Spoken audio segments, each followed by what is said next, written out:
coucou, c'est Lizou. Bientôt, c'est le Tour de France. Alors peut-être que certains n'en ont rien à foutre, mais pour moi, attention, révélation, j'adore le Tour de France. Oui, j'adore regarder des mecs faire du vélo. Alors comprenez mon désarroi quant à la pénurie de Vélib en ce moment. Ouais, depuis mes 7 ans, j'adore regarder le Tour de France. J'étais en vacances, le matin, mon père allait acheter l'IB, et moi j'allais acheter l'équipe.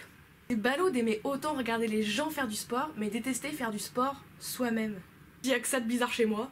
Le premier Tour de France a eu lieu en 1903. Autre époque, autre siècle. À cette époque, le pape Pie Croix succède à Louis Croix-Trois Bâtons.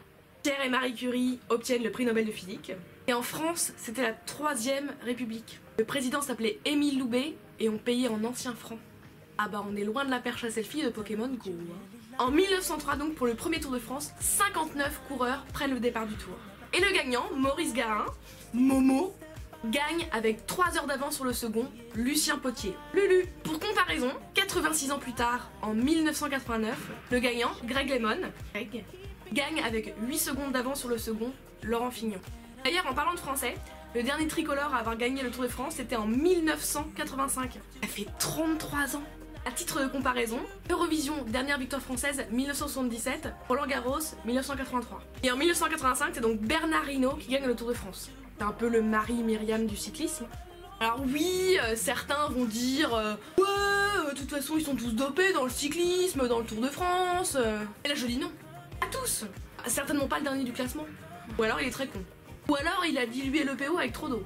Non mais sérieusement, en plus il y a un gros travail de lutte contre le dopage qui est réalisé grâce à l'Agence mondiale antidopage. C'est un peu le copy comique du sport.